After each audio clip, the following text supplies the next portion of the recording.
Hi everyone, আমি কোয়েল। আমার আরেকটা নতুন ভিডিওতে তোমাদের জানাই অনেক ওয়েলকাম। আশা করি তোমরা সবাই খুব ভালো আছো। আজকের ব্লগটা শুরু করছি একদম সকালবেলা থেকে আর শেষ করব একদম রাত্রেবেলা। বেসিক্যালি আজকের ভিডিওতে তোমাদের সাথে আমার সারা দিনের পড়ার রুটিন, সেই সাথে এক্সট্রা কী করি সেই সকল রুটিনটাও শেয়ার করছি। আর আজকের কিন্তু তোমাদের সাথে পুরো টাইম ধরে ধরে সমস্ত কিছু শেয়ার করব, যাতে তোমরাও ভালো করে পুরো দিনের একটা রুটিন বানিয়ে নিতে পারো। এই রুটিনটা কিন্তু আমি প্রতিদিনই ফলো করি, তো ভাবলাম আজকে পুরো দিনের রুটিনটা তোমাদের সাথে শেয়ার করি। তো ঘুম থেকে উঠে মুখ ধুয়ে প্রথমেই যে কাজ থাকে সেটা হচ্ছে বিছানা গোছানো, তারপর ঘর ঝাড় দেওয়া। না হলে কিন্তু কোনো কাজ করতে খুব একটা ভালো লাগে না। তোমাদের তো বলাই হয়নি আজকের সকালটা কটা থেকে শুরু হয়েছে। আজকে ঘুম থেকে উঠেছিলাম 7:30 থেকে, একটু লেটই হয়ে গেছিলো। অন্যদিন কিন্তু 6টার সময় উঠে যায়। আসলে আগের দিন রাত্রে না ঘুমাতে একটু দেরি হয়ে গেছিলো, তো সেজন্য ভাবলাম আর বেশি টাইম নষ্ট না করে একেবারে স্নান করে তারপরই পড়তে বসবো, তাহলে মাঝে স্নান করার জন্য আর টাইম এক্সট্রা দিতে হবে না। এই পড়ার মাঝে বারবার উঠলে না কনসেন্ট্রেশনটা অনেকটা নষ্ট হয়। আর আমার কিন্তু পড়াটা 3টা স্লটে ভাগ করা আছে, সকাল, দুপুর আর রাত, আর কোনো দিন সকাল, বিকেল আর রাত। তো আজকে কি করছি সেটা ভিডিওটা দেখো, তাহলে তোমরা বুঝতে পারবে। আর তোমরাও কিন্তু এক টানা না পড়ে একটা স্লট আকারে পড়ার টাইমটাকে ভাগ করে রাখো। কি পড়বে সেটা প্রতিদিনই লিখে নেবে, কিন্তু কখন কখন পড়বে সেই টাইমটা যদি আগের থেকে ঠিক করে রাখো, তাহলে দেখবে পরে আর অতটা ভাবতে হবে না। তো স্নান করার পর নর্মাল যে স্কিন কেয়ার করি সেই জিনিসগুলো রাখছিলাম। ভিডিওটা কন্টিনিউ করার আগে তোমাদের একটা অ্যাপের সম্পর্কে বলি। আমাকে অনেকে কমেন্ট করো যে এএনএম জিএনএম এর জন্য কোন কোচিং সেন্টার ভালো হবে। তো সেরকমই তোমাদের জন্য আজকে একটা কোচিং সেন্টারের সন্ধান দেবো, যেটা তোমরা হয়তো অনেকেই জানো, লার্ন মাই ল্যাপের ব্যাপারে। এই ব্যাপারে আমি আগেও ভিডিওতে বলেছিলাম। তো এখানে কিন্তু এএনএম জিএনএম আর জেনপাস ইউজির ক্র্যাশ কোর্স শুরু হয়ে গেছে। ফিজটাও কিন্তু খুব বেশি নয়, 3 মাসের জন্য এএনএম জিএনএম এর 699 আর জেনপাস ইউজির 999। তো তোমরা যারা লাস্ট টাইমে কোনো কোচিং নিতে চাইছো ক্র্যাশ কোর্স হিসাবে, তো তোমরা কিন্তু এখানে নিতে পারো। সমস্ত সাবজেক্টের কিন্তু আলাদা আলাদা টিচার আছে। তোমরা কিন্তু অ্যাপের মধ্যে মক টেস্ট পেয়ে যাবে, পিওয়াইকিউ পেয়ে যাবে। তো আমি পারলে লিঙ্কটা দিয়ে দেবো, তোমরা একবার চেক আউট করতে পারো। আর সেখানে তোমরা দেখতে পারো কীরকম কি পড়ানো হয়। তারপর তোমাদের যদি ভালো মনে হয় অবশ্যই এখান থেকে কোচিং নিতে পারো। 3 মাসের মধ্যে কিন্তু সিলেবাস কমপ্লিট হয়ে যাবে। ক্র্যাশ কোর্সগুলো এরকমভাবেই থাকে, মানে সময় তো বেশি নেই, কিন্তু এই কম সময়ের মধ্যে কি করে সমস্তটা ম্যানেজ করতে পারবে, তোমাদের মাথা অতটা হেডেক থাকবে না। তো চাইলে কিন্তু এখান থেকে অবশ্যই নিতে পারো যারা নতুন প্রিপারেশন শুরু করেছো। আমি লিঙ্ক দিয়ে দেবো, পারলে নাম্বার দিয়ে দেবো। তোমরা কিন্তু কোনো কোয়েশ্চেন থাকলে তোমরা কন্ট্যাক্ট করে নিতে পারো। আর ফিজটা একবার বলে দিই, জেনপাস ইউজির জন্য হচ্ছে 999 টাকা, আর এএনএম জিএনএম এর জন্য 699 টাকা। যদি কেউ বিএসসি নার্সিং দিচ্ছ তোমরা জেনপাস ইউজিটা নিতে পারো, ওটাও কিন্তু ভালো হবে। আগে তো জানবেই আমি প্রতিদিন মেডিটেশন করতাম, কিন্তু মাঝখানের 1 মাসের মতো কিন্তু একদমই সেটা কন্টিনিউ করা হয়নি। তো এই 2 দিন থেকে আবার সেটা কন্টিনিউ করছি, কারণ একদমই কনসেন্ট্রেশন দিতে পারছি না, না পড়াশোনাতে না ভিডিও করাতে, কিছুতেই না। সেজন্য একটু মেডিটেশন সকালে 15 থেকে 20 মিনিটের মতো করে নিই। তারপর সব থেকে প্রথমে পড়ার জন্য টু ডু লিস্টটা বানিয়ে নিয়েছিলাম।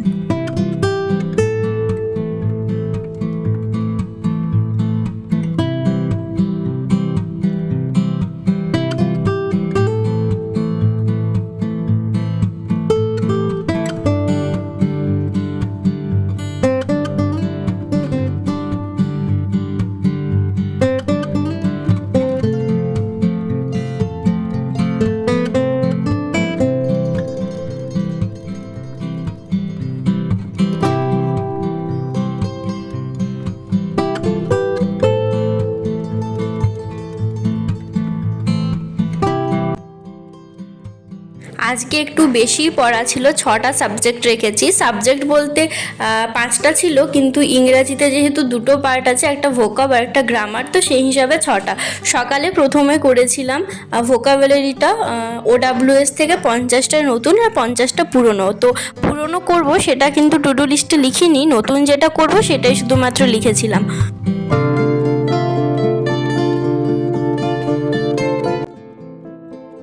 টোটাল 100টা OWS করতে আমার 2 ঘন্টা টাইম লেগেছিল। 9টাতে পড়তে বসেছিলাম, 11টাতে কমপ্লিট হয়েছিল, ওই 11টা 15 বেজে গেছিলো। তো যেটা হয়েছিল সেটাতে প্রথমে তাক দিয়ে রাখলাম। আর আজকে কিন্তু ব্রেকফাস্ট করা হয়নি। এই গ্রীষ্মকালে কিন্তু খুব বেশি ভারী খাবার ব্রেকফাস্টটা অতটা ভালো লাগে না, সেজন্য আজকে নর্মাল শুধুমাত্র ছাতুর শরবতই খেয়েছিলাম।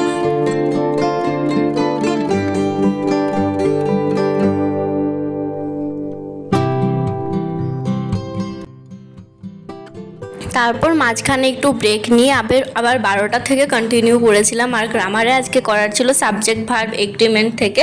আগের দিন কয়েকটা নোটস বানিয়ে রেখেছিলাম, তো সেগুলো প্রথমে পড়ে নিয়েছিলাম, আর বাকিটা কিন্তু ফোন থেকে করেছিলাম। সেটা আর তোলা হয়নি, যেহেতু আমার কাছে এখন একটাই ফোন আছে সেজন্য।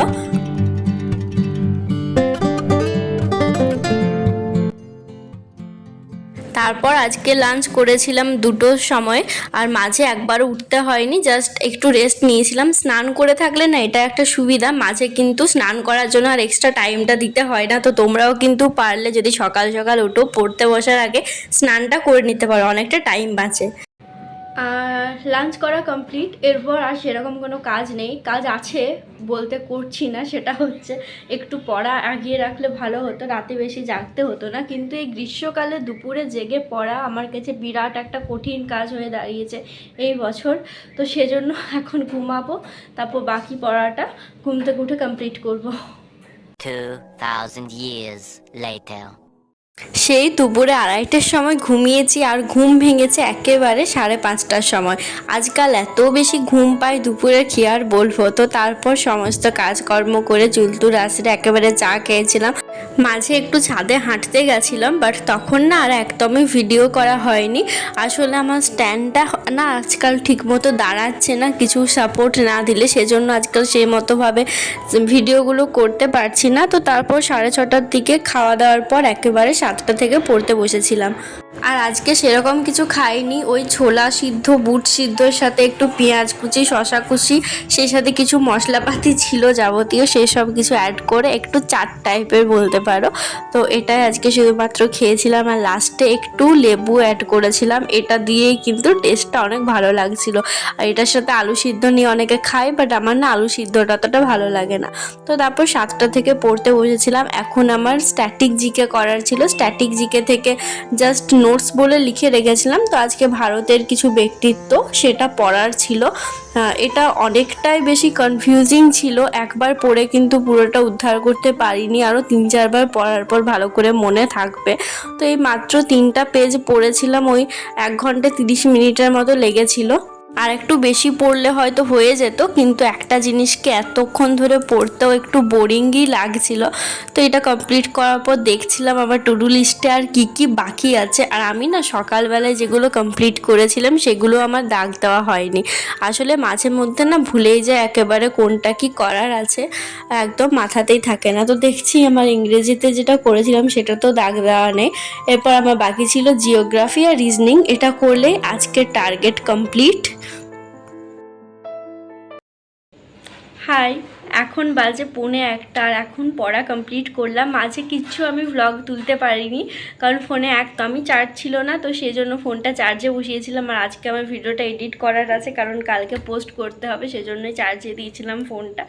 তো যে পড়াটা বাকি ছিল জিওগ্রাফি, আর শুরু করেছিলাম 9টার থেকে, আর 9টা থেকে 10:30 পর্যন্ত জিওগ্রাফি করলাম। মাঝে ব্রেক নিয়ে 1টার থেকে এতক্ষণ পর্যন্ত রিজনিংটা করলাম। আর জিওগ্রাফিটা আমার আজকে কমপ্লিট হয়ে গেছে। এরপর শুধুমাত্র রিভিশন করে কোয়েশ্চেন প্র্যাকটিস করে যেটুকু ভুলে যাচ্ছি সেটুকু আশা করি মেকআপ হয়ে যাবে। তো ব্যাস, ভিডিওটা আজকে এখানেই শেষ করছি। দেখা হচ্ছে অন্য একটা নতুন ভ্লগে। সবাই খুব ভালো থেকো, সুস্থ থেকো, আর এই গরমে বেশি বেশি করে জল খাও। তো বাই, গুড নাইট।